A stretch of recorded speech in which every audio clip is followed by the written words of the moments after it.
Recording in progress.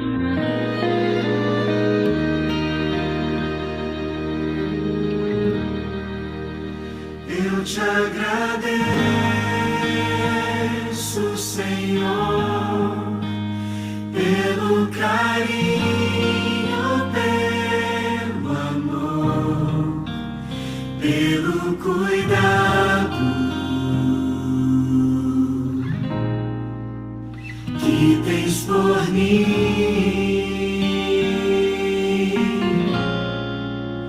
Toma minha vida em tuas mãos, meu coração vem transformar em Cristo um novo ser, cada vez mais. Eu te agradeço, Senhor, pelo carinho, pelo amor, pelo cuidado que tens por mim.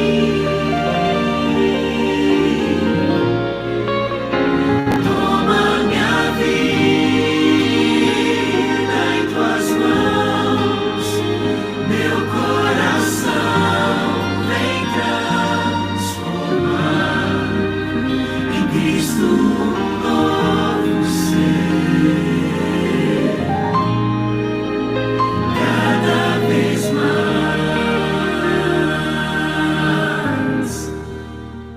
Quanta esperança,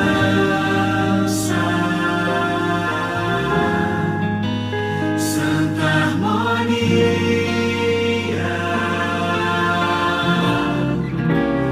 Ouço uma voz me chamar, voz de perdão,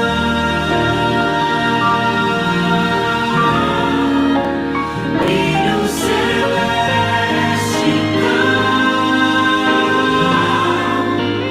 toca minha face com ternura e diz: meu filho, descanso e paz, em mim vais achar. Cristo, te amo, tu és minha luz.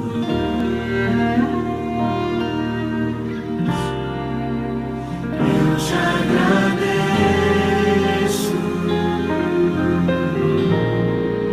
querido Jesus.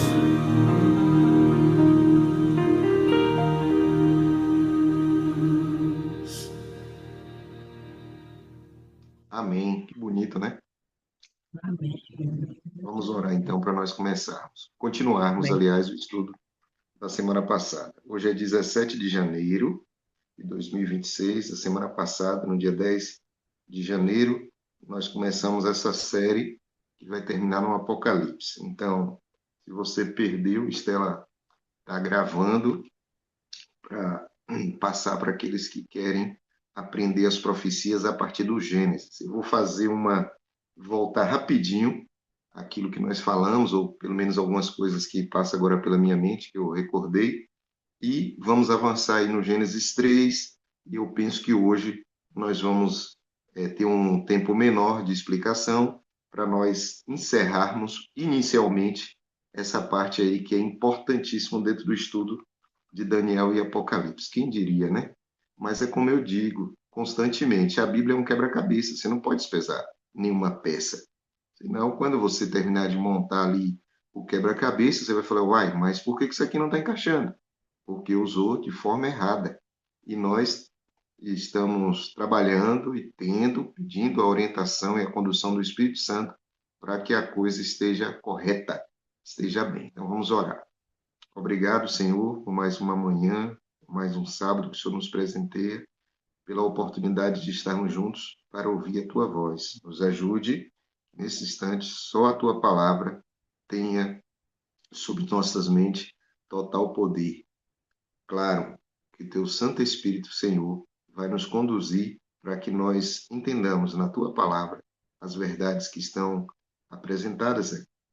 Nos ajude, nos abençoe, tenha misericórdia de nós, encha nossas vidas com teu poder e lembre-se, Senhor, porque nós também precisamos lembrar.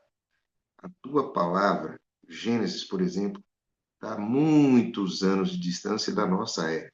Então, o que nós precisamos compreender é exatamente aquilo que o Senhor deseja que compreendamos. Assim como o Senhor inspirou, iluminou Moisés, tenha misericórdia de nós e nos ilumine agora, para que nós possamos compreender, em nome de Jesus. Amém, Senhor.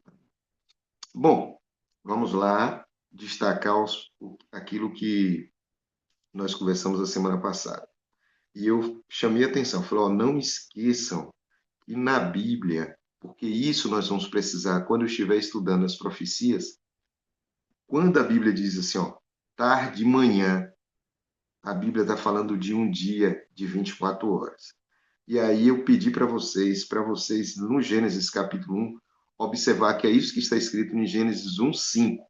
E eu leio assim, e chamou a luz dia, e as trevas chamou noite, e foi a tarde e a manhã o primeiro dia.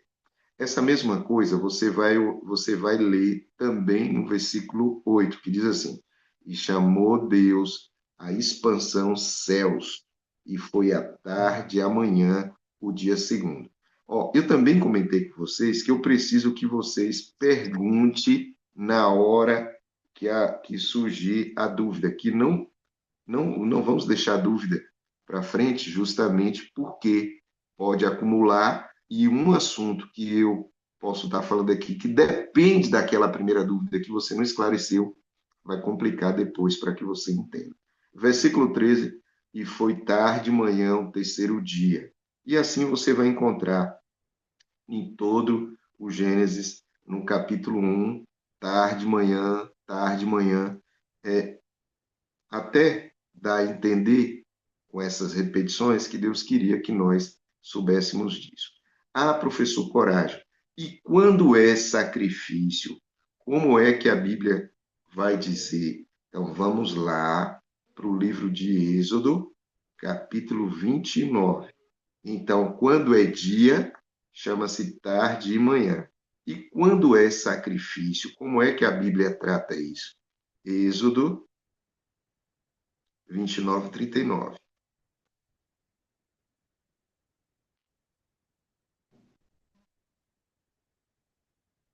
Na minha Bíblia eu leio assim: um cordeiro oferecerá pela manhã e o outro cordeiro oferecerá à tarde. Então, grave essa informação. Quando é dia, a Bíblia fala tarde e manhã. Quando é cordeiro, o sacrifício, ali que sacrifício contínuo, esse termo é a primeira vez que eu estou falando aqui, vocês vão aprender o que significa isso. Quando é sacrifício contínuo, fala manhã e tarde. Tarde e manhã, dia, manhã e tarde, sacrifício. Guarda essa informação, porque ela é primordial quando nós estivermos avançando para o estudo das profecias. Tarde e manhã, dia. Manhã e tarde, sacrifício. Claro que aí, se nós avançássemos, se nós fôssemos estudar aí o grego, o hebraico, nós íamos ver que esse termo utilizado para tarde e manhã, ele precisa estar seguido do numeral primeiro, segundo, para identificar um dia de 24 horas. Mas a intenção nossa é justamente deixar a Bíblia mais fácil para vocês e não aprofundar, mas nós não temos essa preocupação. Se algum dia um dos nossos teólogos assistir esse vídeo, ele vai perceber que não há nenhuma intenção de manipular nada disso. É só facilitar o conhecimento dessa verdade. Bom, diante disso, já vem a primeira pergunta. Alguma dúvida? Há dúvida com relação a isso? Porque se não há dúvida, eu avanço. E como eu disse, nós vamos avançando, avançando, avançando. Não deixa, não permita que sua mente fique com alguma dúvida aí em alguma outra situação. Professor Também disse, Coragem, oi, por que que o sacrifício era manhã e tarde? muito bem. Quando nós estivermos estudando o ritual do santuário, nos próximos aí 4 ou 5 sábados, nós já estudamos isso no Ouvindo a Voz de Deus. Então, o sacrifício, ele era dividido com um sacrifício, o próprio santuário providenciava um cordeiro para que morresse 9 horas da manhã, e esse cordeiro ficava sobre o altar queimando até as 3 horas da tarde. Então, 9 horas da manhã é o primeiro sacrifício. E aí, 3 horas da tarde, passava a ter o segundo sacrifício, que era o sacrifício da tarde. Então, um pela manhã e o outro pela tarde. O sol, claro, já estava aparecendo, então, nesse momento ali, depois do nascer do sol, às 9 horas da manhã, acontecia o primeiro sacrifício do santuário. Ele tinha um significado profundo, mas eu não quero avançar nesse aspecto agora. Quando nós estivermos estudando o ritual do santuário, nós vamos entender isso. E o outro sacrifício era à tarde. Então, os dois horários, 9 da manhã, o primeiro sacrifício, que era, como eu disse, o próprio santuário tinha que ter esse cordeiro para fazer esse sacrifício, que era um sacrifício de misericórdia, por aqueles que estavam distantes, por aqueles que não tinham condições de realizar o próprio sacrifício. Então, era um símbolo máximo da graça, né, que representa Jesus, claro, e o outro cordeiro, ele era sacrificado 3 horas da tarde, e esse cordeiro das 3 horas da tarde, ele ficava queimando estela até 9 da manhã. Então, perceba que o termo contínuo vem justamente dessa condição de sempre ter um sacrifício de um cordeiro, sempre ter ali um cordeiro sendo queimado, sendo sacrificado, como símbolo do trabalho de Cristo, claro, para permitir que a graça alcançasse a todos. E não era só o sacrifício do cordeiro que era contínuo. Tinha outras coisas, os pães, a água, etc. também. Como eu disse, no sacrifício, quando estivermos no ritual do santuário, nós vamos poder aprofundar um pouco mais. De momento, que vocês precisam saber é que o sacrifício era tratado assim, manhã e tarde. Então, um, 9 horas da manhã, e o outro 3 horas da tarde. E aí eu já vou, pode ser que alguém fique com dúvida, eu já vou respondendo também. Eu estou lá, né, vivendo com os hebreus, com aquelas tribos, eu sou da tribo de Dan, ou da tribo de Efraim, ou da tribo de Judá. O que eu tinha que fazer quando eu cometesse o meu pecado? Mesmo sabendo que tinha aquele cordeiro lá, eu, se tenho condições, precisava providenciar um cordeiro ou um outro animal, e aí vai ter uma série de coisas, um pouquinho de farinha, etc. Quando nós estivermos estudando isso, eu vou explicar melhor. E eu levava o meu sacrifício, eu confessava o meu pecado sobre a cabeça do cordeiro, e eu também sacrificava o cordeiro. Esse era o ritual, mesmo sabendo que tinha um contínuo, que era o sacrifício contínuo ali do santuário, eu e você, que tínhamos condições, nós fazíamos o sacrifício conforme a orientação de Deus dada por Moisés. E nós vamos ver isso tanto no livro de Êxodo, como principalmente no livro de Levítico. Então, Estela, por isso que o sacrifício era 9 da manhã e o outro 3 da tarde, tá bom? E isso vai refletir lá no Calvário, quando nós estivermos estudando. Então, nós já temos algumas coisas aí para anotar no caderninho. Tarde de manhã, segundo Gênesis, acompanhado do numeral, significa um dia de 24 horas. Em contrapartida, nós temos manhã e tarde, nós tínhamos no Êxodo, depois nós vamos estudar esse Levítico também, representa os sacrifícios. Também já dissemos aí que o sacrifício contínuo do santuário, que nós vamos estudar lá na frente, acontecia 9 da manhã e 3 da tarde. Mas o contínuo não se resume a só o sacrifício do cordeiro. Outras coisas, ou o que envolve do santuário, precisava ser contínuo também. Então, nós tínhamos sumo sacerdote de forma contínua, sacerdote de forma contínua, e assim por diante, que carregava suas vestes no dia a dia, com símbolos que representavam o próprio Jesus, e carregava sobre o seu peito as pedras que representavam as tribos de Israel, e isso tudo era contínuo. Ele só tirava essa roupa no dia da expiação, que nós vamos estudar depois do santuário. Então, a sequência é essa. Nós vamos estudar um pouco de cada coisa para que a nossa mente compreenda, pela misericórdia de Deus e pela condução do Espírito Santo, o quebra-cabeças da Bíblia, que vai nos levar até a redenção lá de Apocalipse 21, 22. Ponto. Agora vamos voltar ao Gênesis capítulo 3. Eu só quero reforçar o que eu disse na semana passada. Deus vai criar a luz mesmo sem a presença do sol, né? E nós falamos aqui, você precisa ter isso em mente, que a Bíblia descreve que nós temos aproximadamente 6.000 anos de pecado. E isso não está dizendo que a Terra tem só 6.000 anos. E nem que a criação tem só 6.000 anos. Guarda uma coisa na sua cabeça. Entre o haja luz e a saída de Adão do Éden, nós não sabemos que tempo passou. Entre Gênesis 1 e 2 e 3 ali, nós não sabemos que tempo passou. Então, se você ouvir alguém dizendo aí, a Terra tem mais de 6.000 anos, não fique afobado, não. Não fique agoniadozinho, não. Porque nós não sabemos a idade da Terra. Nós sabemos que a Terra é jovem. E não tem esse tanto de tempo também que eles estão apontando por aí. Ok? Então, professor Coragem, os 6.000 anos de quê? De pecado. Da hora em que Adão é expulso ali do jardim, que nós vamos recapitular hoje aqui, ou avançar um pouquinho mais. Ok? Bom, como não há dúvida, então vamos para Gênesis 3. E aí, na semana passada, nós acompanhamos a história aí, né? Triste, que é a serpente. E aí eu expliquei o poder do quem pode mais, pode menos. Eu trago essa referência do direito administrativo para explicar que Cristo, que é o nosso Senhor, nosso Criador, e o nosso Senhor, Criador, e também o nosso Salvador, ele pode todas as coisas. Ele pode, porque ele é Deus, então ele pode aparecer agora, como ele é Deus. Ele pode aparecer como um anjo, a Bíblia algumas vezes vai descrever, nós vamos estudando isso durante a Bíblia, que Jesus apareceu como anjo. Mas Jesus é anjo? Não, Jesus é Deus. Mas quem pode mais, pode menos. Ele pode aparecer como um homem, aliás, hoje ele é homem, 100% homem, 100% Deus, mas ele é Deus. E o Espírito Santo, no batismo de Jesus, apareceu no formato de uma pomba. Quem pode mais, pode menos. Agora, uma pomba não pode aparecer como nada, porque ela pode menos, não pode nada. Assim como o ser humano também. Mas, em contrapartida, no mundo espiritual, nós temos o anjo caído. E, quando é permitido, ele pode aparecer como um homem, pode aparecer como animal, pode se utilizar de homens, pode se utilizar de animais. Lamentavelmente, ele conseguiu convencer a terça parte dos anjos dos céus com sua conversa fiada, contando mentiras a respeito de Deus.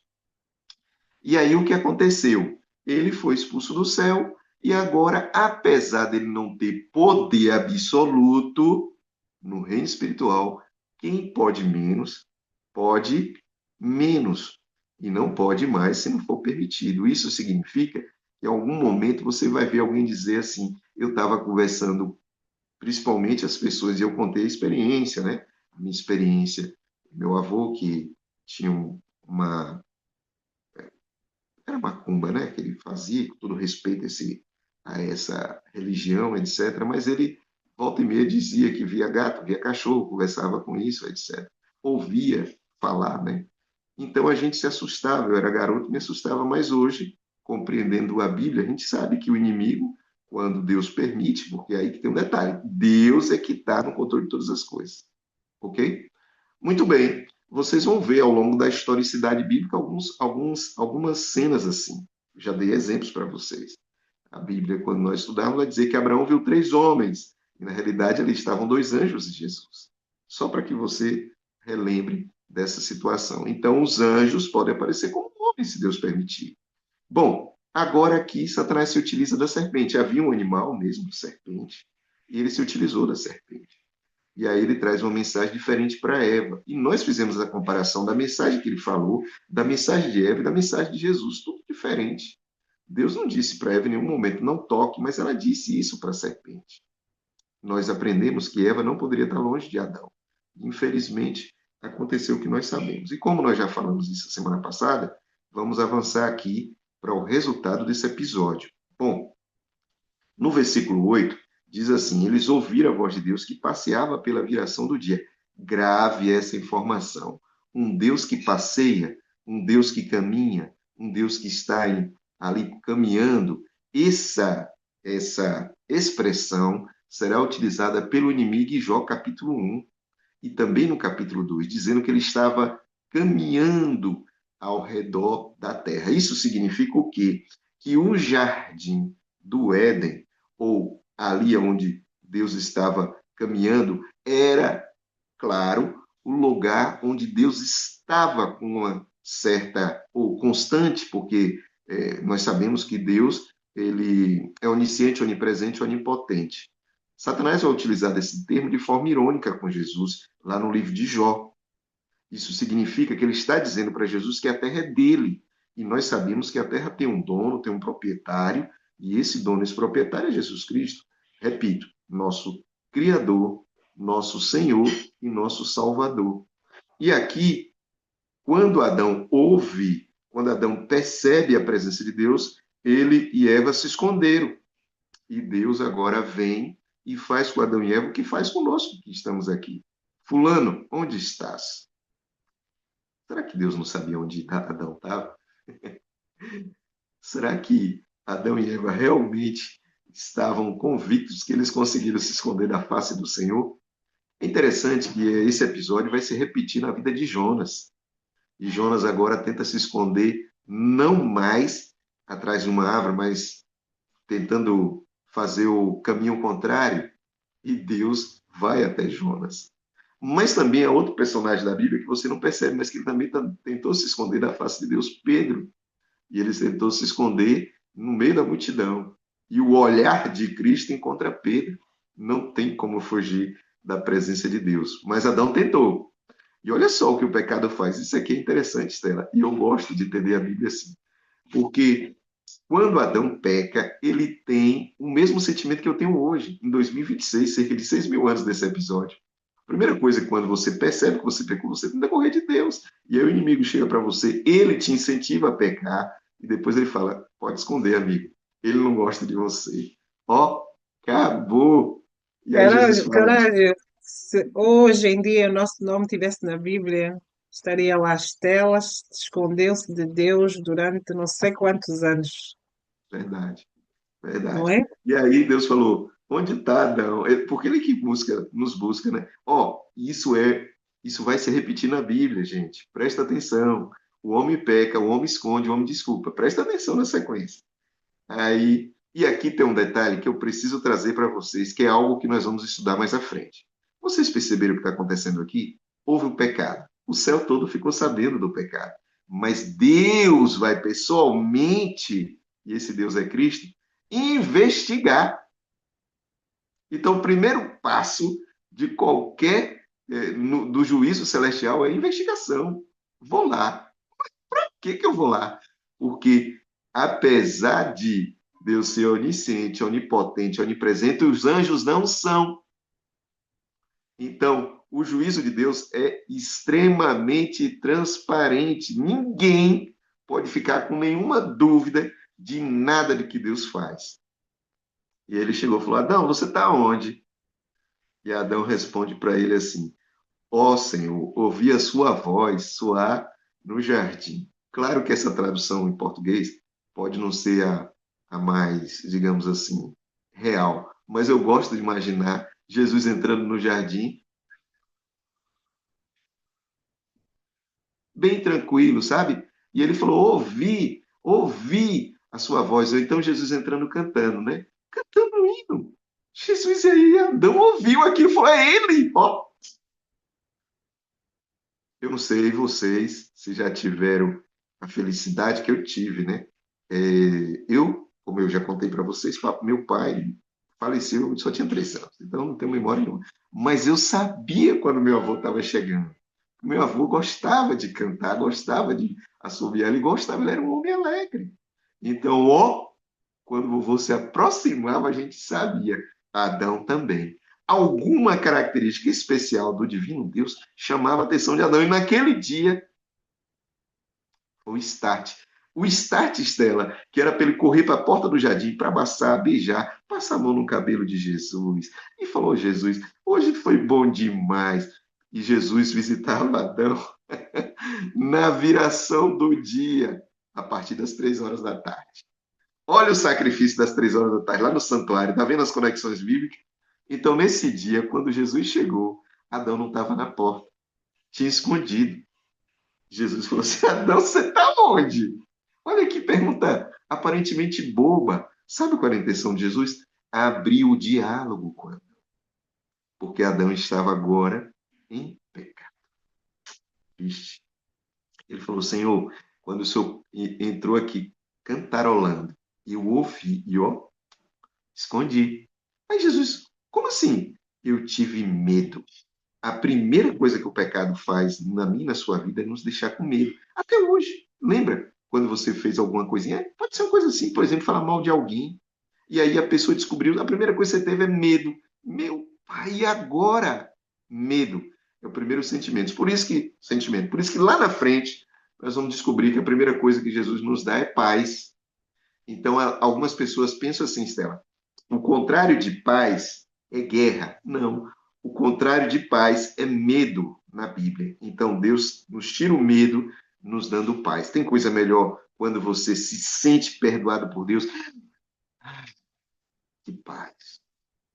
O inimigo implanta o medo. Jesus vem para nos devolver e nos resgatar, nos dando a bênção da paz. E aí Jesus pergunta, e Adão fala, porque estou nu e por isso escondi. E aí vem a parte da comprovação. Deus pergunta, quem te mostrou que você estava nu? Será que tu comeu da árvore que eu te ordenei para não comer? Olha que coisa. Então, nesse momento, e aqui está num formato de quiasmo. Quiasmo é uma coisa que eu vou explicar mais à frente para vocês. E aí o que acontece? Nesse momento, Deus está dialogando com Adão. Então, a investigação passa para a comprovação. Então, eu vi Adão, e todos os mundos estão vendo, os anjos estão vendo. E agora você disse, você conversou, você está falando para mim. E aí o que aconteceu?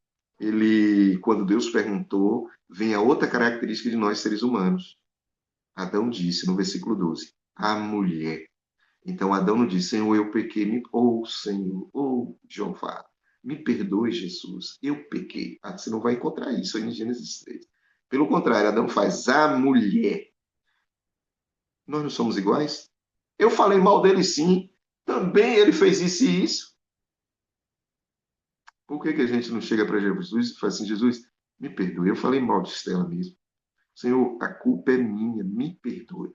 Estela que se resolva lá com Deus, no sentido de que Deus também vai procurar Estela. Estela, onde estás? Não parou por aí. Então, primeiro Deus fala com Adão, e agora Deus vai falar com Eva. Olha a sequência, hein? E disse Deus à mulher, ô menina, você fez isso? Olha, investigando, e a mulher agora vai dizer, a serpente me enganou. Peraí, Eva, você não vai pedir desculpas? Então, Adão aponta para Eva que aponta para a serpente. Em outras palavras, ambos estão apontando para Deus, porque foi Deus que criou todas as coisas. E se bem que a serpente, naquele momento, era um instrumento do inimigo, nós não podemos esquecer que ambos estavam dizendo, olha, a culpa não é nossa. Então, o Senhor disse à serpente. Então, presta atenção. Nós temos aqui, ó, Adão, Eva. Então, primeiro Deus chama Adão, depois chama Eva. Mas Deus não chama a serpente. Raciocina, hein? Adão, Eva, e aí vem um detalhe. O Senhor disse à serpente, versículo 14, por que você fez isso? Maldita será mais que toda fera e todos os animais do campo. Sobre o teu ventre andarás, e pó você vai comer todos os dias da sua vida. Perceba? Então, o que é isso que Deus está fazendo sobre a serpente? Lançando uma maldição. Raciocina comigo. Nesse momento aqui nós temos Adão, Eva e a serpente. Dois recebe promessa de restauração, mas a serpente recebe maldição. Agora, a promessa de restauração é dada por alguém que daqui a pouco nós vamos ver. O símbolo de alguém. Nesse momento se concentra nisso. E aí vem uma pergunta inteligente da nossa parte. Mas hoje, Estela, a serpente rasteja. Por que Deus ia condenar um animal que rasteja a rastejar? É por isso, Lena, que nós entendemos, dentro do contexto, que a serpente voava ou andava como um calango. Normalmente, como a Bíblia trabalha nesse sentido de, digamos assim, de antítese, é muito possível que ela voava. E Deus falou: pronto, acabou.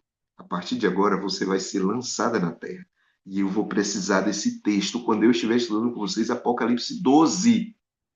Porque um anjo também que voava e voa foi lançado à terra. Então perceba que essa serpente é símbolo de alguém que não presta. E aí a Bíblia descreve, ó, a partir de agora você vai rastejar e é maldita. Então, o que nós estamos descobrindo no Gênesis capítulo 3 é que a serpente recebeu uma maldição no juízo em que está sendo estabelecido por Deus. Então, primeiro Deus investigou os homens, a raça humana, e agora lança uma maldição sobre a serpente. Irmão Coragem, qual, Oi, oi. qual foi o pecado da serpente para ter esse destino? Excelente pergunta. Olha aí, tá vendo? A serpente pecou, gente? O que vocês acham? A serpente tem raciocínio? Não. Mas ela foi usada pelo inimigo. Então, o que Gênesis 3 está trazendo para a gente é um aspecto que nós vamos ver mais à frente, Lena, que vai fechar o quebra-cabeça das profecias. A serpente, Lena, naquele momento, ela foi o animal utilizado pelo inimigo. Ele poderia ter usado um papagaio, não poderia? Ele poderia ter usado qualquer coisa, mas tem aspecto na serpente, Lena, que lembra o próprio inimigo. Lembra só de um detalhe. Ele é um anjo bonito.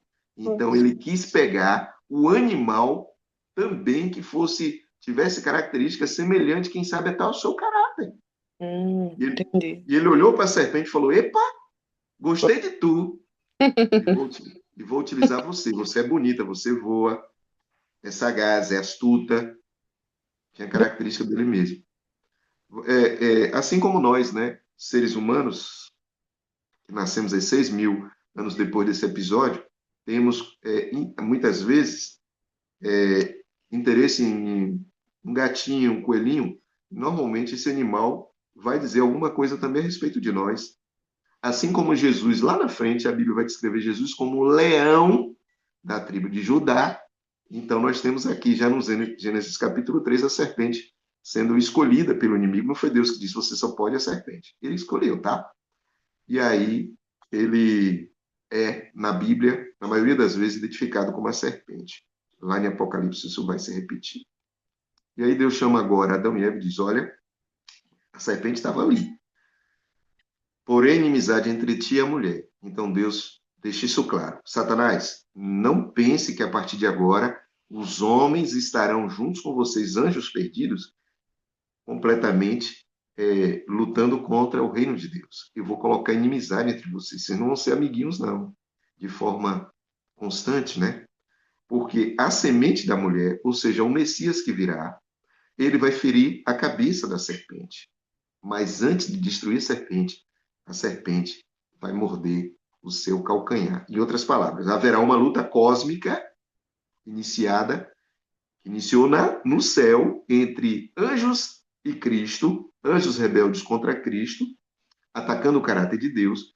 Agora isso é transferido, Lena, para a terra. E os homens se envolvem nessa confusão. E não tem nada a ver com isso não, Lena. Mas nós entramos nisso porque Adão e Eva decidiram entrar nessa guerra. Eva foi iludida, enganada. Adão foi consciente. E é por isso que Deus chama Adão. Adão. E aqui tem outro episódio. Nesse momento, nós, seres humanos, que fomos feitos à imagem e semelhança de Deus, passamos a ter um caráter semelhante ao inimigo. Você já viu quando a criança é recém-nascida, que ela chora porque quer, ela não tem paciência? Claro que isso é um instinto natural, mas perceba, se você deixar duas crianças de 3, 4 aninhos brincando com um brinquedo, haverá um conflito. Por que uma não pode brincar 2 minutos e a outra brincar 2 minutos? Porque, infelizmente, a natureza humana é pecaminosa. Nós nascemos com isso. Nós não nascemos pecando, mas nós nascemos com a natureza pecaminosa, que ela tem essa predisposição de nos levar a pecar. Bom, Depois, Deus disse para a mulher, e aí Deus agora vai chamar um por um, e falou para a mulher, olha, com dor você vai dar à luz. E aí fala para Adão, porque você deu ouvido à voz da sua mulher e comeu a árvore? Eu disse para você para não comer, a terra é maldita por sua decisão. E aí diz, no suor do teu rosto comerá, a terra agora passará a ter espinhos, cardos, e você vai comer a erva do campo. E aí o que acontece? Deus chamou Adão, que colocou, e Adão passa a chamar Eva de Eva. Até esse momento, Lena, os dois eram chamados de Adão, vamos dizer assim. Aí Adão falou, Eva, eu vou te chamar de Eva a partir de agora. Muito bem, então vocês observem que a sequência foi Adão, Eva, a serpente. A serpente não teve conversa, já foi lançada a maldição. E aí, na hora de dizer o que cada um ia sofrer, Deus chama primeiro Eva e depois Adão. Isso está no formato de quiasmo, que um dia eu vou explicar isso para vocês. Só que aqui tem um detalhe muito interessante que a gente não percebe. E aí eu vou começar a finalizar o estudo de hoje. Nós vamos demorar aí uns 20 minutos, mais ou menos, uns 15 minutos, falando sobre o versículo 20 em diante. Então, eu gostaria de voltar ao versículo 1. No versículo 1 você encontra um animal, ora, a serpente. Então, esse animal, ele, dadas as razões que vocês ouviram aqui, representa o inimigo. Havia um animal de fato, de verdade, que tinha característica do inimigo de Deus. E esse termo também é figurativo, porque Deus não tem inimigo. Sabia disso? Porque se Deus tivesse inimigo, esse ser teria que ser exatamente com o mesmo poder de Deus. Então, como Lúcifer é um anjo, e Lúcifer é um título, não é um nome, então Jesus é Deus. Jesus fez isso, para não destruir ele com a seu poder, com a sua grande potência. Até nisso foi humilhante para Jesus. Como também, um dia, esse inimigo aqui, convenceu os seres humanos a pecar contra Deus. Aí sabe o que Jesus fez, Estela? Ele rebaixou um pouco mais e transformou em homem. Veja que humilhação para um Deus criador, que é Senhor, e que hoje é o nosso Salvador. Desde esse momento aqui, antes da fundação do mundo, ele já se colocou à disposição para salvar a mim e a você. Não tem amor maior em nenhum lugar da galáxia, do universo, onde você pensar.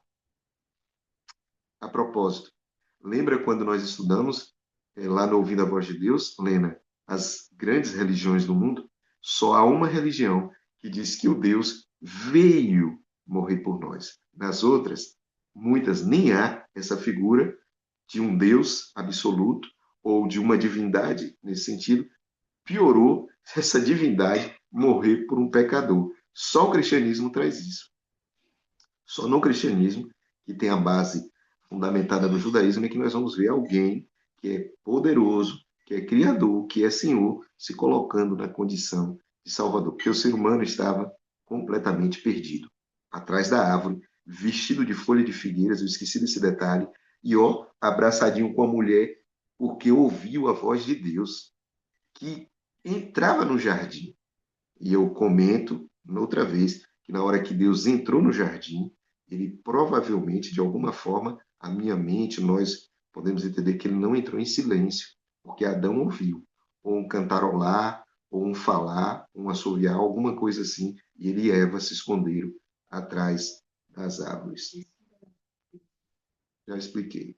Então, nesse sentido, vocês percebem que a solução que Adão encontrou foi justamente aquilo que nós já conversamos, foi cobrir a sua nudez. É igual a gente, né? Vou dar um exemplo para vocês aqui na Bíblia, para vocês entenderem o que é a folha de figueira ao longo do tempo. Davi, infelizmente, ele teve um encontro extraconjugal com Batseba. E aí, o que Davi fez? Falou, olha, ela disse que está grávida, então agora vamos chamar o esposo e ele vai deitar com ela para que ele entenda que ele é o pai, não eu. Olha a folha de figueira aí que Davi, tentando ajustar as coisas, resolver as coisas, a sua maneira, e nós sabemos como isso tudo terminou. Abraão recebeu a promessa que seria o pai daquele que seria digamos assim, um ancestral do Messias. Está demorando muito. E ele providenciou uma forma de resolver a situação. Vocês estão vendo o que acontece no mundo até hoje. Nossos irmãos árabes, que são filhos de Ismael, juntamente com nossos irmãos judeus, que são filhos de Isaac, e as outras nações ali em volta, que são filhos de nosso pai Abraão, com Quetura. Não foi o plano de Deus que essa coisa estivesse e avançasse para essa situação. Mas a misericórdia é tão grande que ele trabalha para a salvação de todas as nações. Porque em Abraão, todos nós somos benditos. Grave uma coisa: ou você é descendente de Abraão pela fé, como no meu caso, que não sou judeu, e eu acredito que nem vocês, e nós somos abençoados assim, ou alguns são abençoados duplamente, porque são filhos de Abraão, porque são judeus, e são cristãos na fé. Assim acontece com muitos árabes também, que são cristãos, e assim por diante. Bom, o fato é, depois de entender esse contexto, que Adão fez escolhas, tentou cobrir a sua nudez, ou seja, Estela, o que Adão estava fazendo aqui agora? Estava resolvendo seus problemas com suas próprias mãos, salvação pelas obras. Já em Gênesis 3. E aí Jesus chega. E aí, qual é a solução? Capítulo 1, no início nós temos uma serpente. E aqui tem no versículo 20, tem a chave para nós entendermos o capítulo 3 e as profecias seguintes. A Bíblia vai dizer no versículo 21, e fez o Senhor Deus. Olha só, Estela, que coisa. Pare e pense. A Bíblia está dizendo que Deus fez. A Bíblia diz que Deus fez todas as coisas com a sua voz, mas no sexto dia Deus fez Adão com as suas mãos. No versículo 21 diz assim, e Deus fez. Presta atenção. E Deus fez. Bom, eu preciso conversar com vocês a respeito disso. O texto que diz que Adão fez as folhas de figueira está no versículo 7. Tá? Então, no versículo 7, é possível que nesse momento Adão estivesse vestido de folha de figueira. Aí Deus chamou Adão e fez para ele túnicas de peles e os vestiu.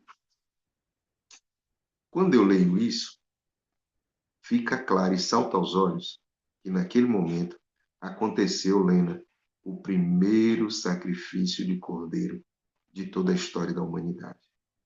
Então, Lena, se Deus fez peles, túnicas de pele e os vestiu, teve sacrifício. Então, aqui vai nos dizer que dentro do Éden, nesse momento, dentro desse jardim, nós temos dois animais. Um animal representa a serpente e o outro animal representa o próprio Jesus, o cordeiro. Então, aquele cordeiro foi sacrificado e aí a pele do cordeiro vestiu Adão e Eva. Aqui tem um resumo da salvação pela graça.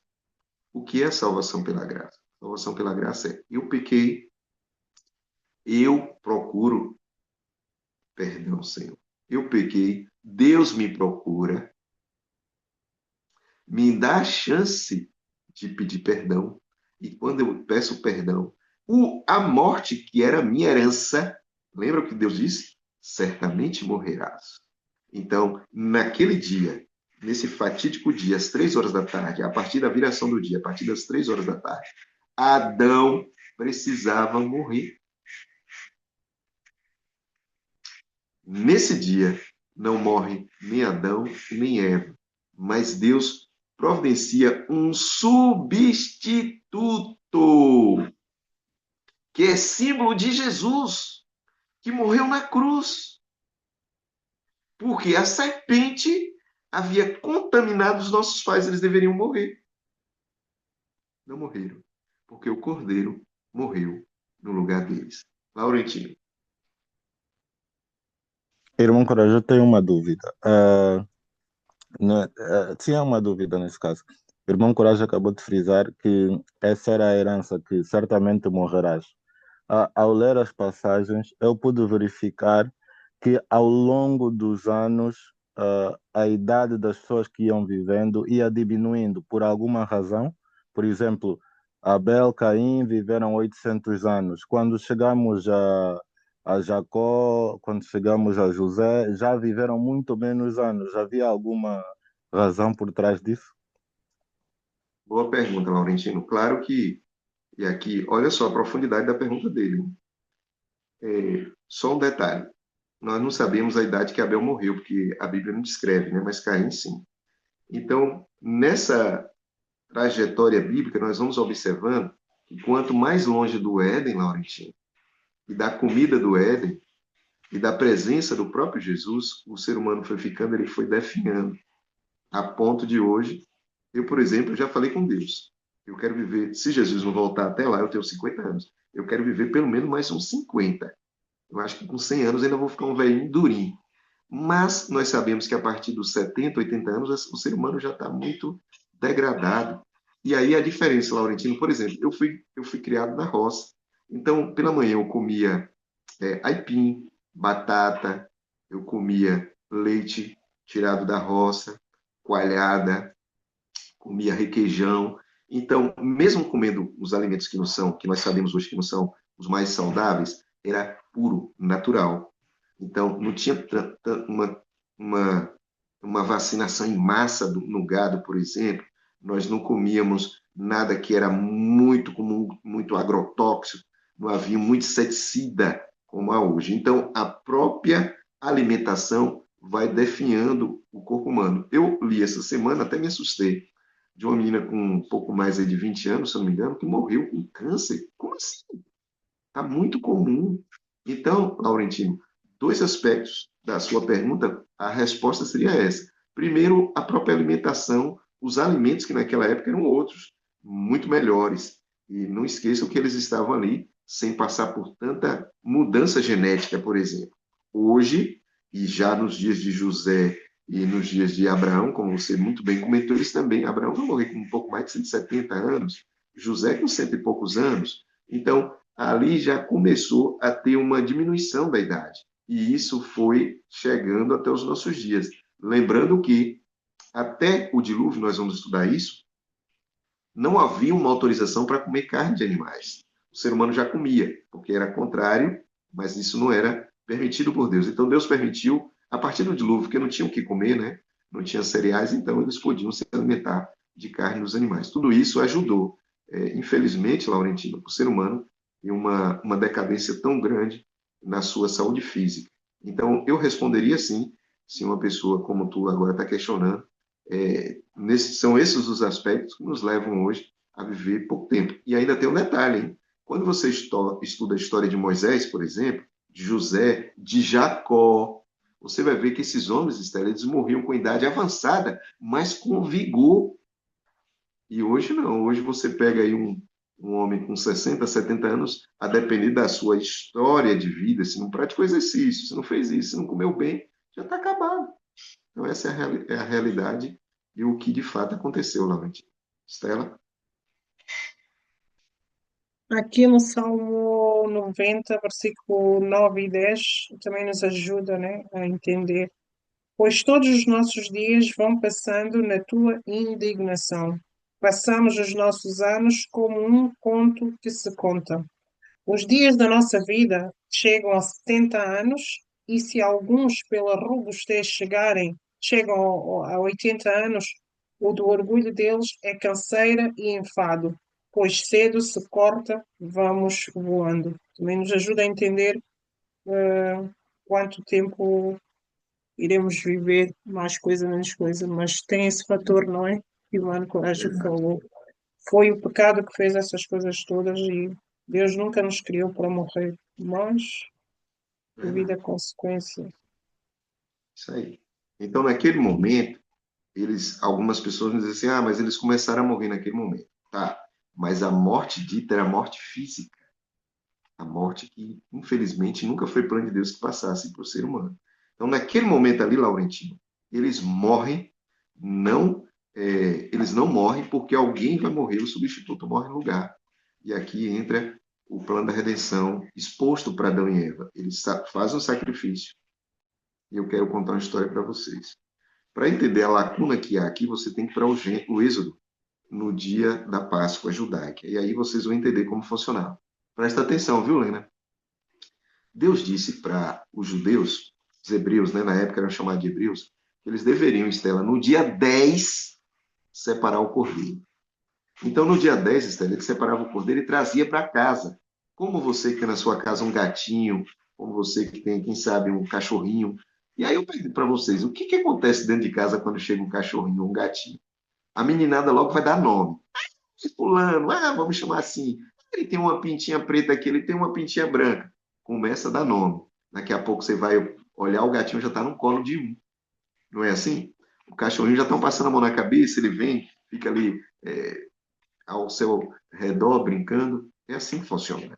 Adão cuidou desse cordeiro durante todo esse tempo. Então, Adão sofreu quando ele foi sacrificar esse cordeiro. Como os judeus, os hebreus, lá na primeira Páscoa também tiveram essa mesma situação. O animal já estava apegado à família quando eles matavam o animal e tinham que comer o animal. Foi um sofrimento para Adão. Ele nunca tinha visto o sangue. E agora, ou pelo menos sendo derramado de algum ser vivo. E agora, de alguma forma, ali apareceu um cutelo e ele precisou cortar o pescoço do cordeiro. O sangue derramou. Aquele cordeirinho que ele deu nome, lembra? A Bíblia vai te dizer em Gênesis 2, ele deu nome aos animais. Quem sabe se esse cordeirinho ali era um animal que Adão mais gostava de ter pertinho dele, porque até hoje tem a natureza tão dócil, o cordeirinho. Você brinca, você cuida, e ele vai para lá, vai para cá. Matou o cordeirinho, simbolizando que o meu pecado um dia levaria a Jesus à cruz, à morte. E agora, como houve morte naquele dia, Laurentinho, Adão ganhou umas horas extras para desenvolver o caráter que ele perdeu quando ele saiu das mãos de Deus. Percebe como o plano da salvação é amplo? Deus falou, Adão, o cordeiro está morrendo em seu lugar. Isso significa que em algum momento, a partir de agora, o descendente da mulher vai morrer no seu lugar para que você tenha de volta o direito de entrar aqui. Agora tem um detalhe, Adão, você só pode entrar aqui quando você estiver vestido de cordeiro. Eita coisa, hein? Como esse plano é amplo, nós vamos estudar a eternidade toda e não vamos compreender completamente. O fato é, a partir daquele momento, não mais folha de figueiras, pele de cordeiro. Então, hoje no mundo, Laurentino, nós temos dois grupos. Um grupo que corre atrás das folhas de figueira e outro grupo que corre atrás das peles ou das peles do cordeiro. Um grupo que está relacionado à salvação pelas obras e um grupo que está relacionado à salvação pela graça. O cordeiro não fez nada. Ele nem participou da cena. E a serpente que participou da cena recebeu uma maldição. Enquanto quem vai morrer pelo homem não é a serpente. Grava esse detalhe. A serpente é maldita porque ela foi usada para nos levar a pecar. Lá na frente, nós vamos ver em um ritual do santuário dois animais. Um animal morre para me salvar. O outro animal permanece vivo e é lançado a maldição sobre ele porque ele me fez pecar. Ou ele me induziu ao pecado, mas ele não participa do processo expiatório. A expiação é completa no Cordeiro. Agora, a justiça requer também que quem me levou a pecar receba, por seus atos, por suas ações, por sua iniciativa, alguma condenação. Essa condenação nada tem a ver com a nossa expiação. Grave isso, porque nós vamos precisar lá na frente. E aqui nós temos a serpente e o cordeiro. A serpente induz a pecar no juízo em que se estabelece ali por Deus, é estabelecido com 3 fases: investigação, comprovação, prolatação da sentença. E a prolatação da sentença nós já vimos. Eva, você vai ter agora filhos. Quando você tiver seus filhos, você vai ter dores. Adão, você vai ter que suar para você conquistar o seu pão. E ambos sabiam que iam morrer. Agora há uma interrupção. Nesse momento, alguém. Eu só estou vivo agora, Estela também, vocês também, porque o Cordeiro morreu por mim. E eu recebi um tempo, que esse é o chamado tempo de vida, que é 60, 70, 80, 90 anos. Já teve gente que viveu quase 1000 anos, para que o caráter de Deus, para buscar esse caráter de Deus. E aí tem um segredo. Até isso não depende de mim, porque eu estou escondido atrás da árvore, lembra? Adão, coragem, fulano, onde estás? Ele vem até mim e oferece a solução. E a solução é o que nós precisamos aceitar, pela graça. E ele faz a transformação através do Espírito Santo. Esse é o agente transformador. Quem nos salvou? Cristo. A divindade está envolvida na nossa salvação. E cada um tem uma participação. E o Espírito Santo é quem trabalha em nossa transformação. Termina esse momento de Gênesis 3 com ambos sendo expulsos do jardim para não comer da árvore da vida e continuar vivo e perpetuamente pecadores. Aqui outra resposta para Laurentino. Ó. Se eu hoje, Laurentino, tivesse acesso a esse jardim, comesse desse fruto, eu permaneceria pecador eternamente. Então Deus falou, tira.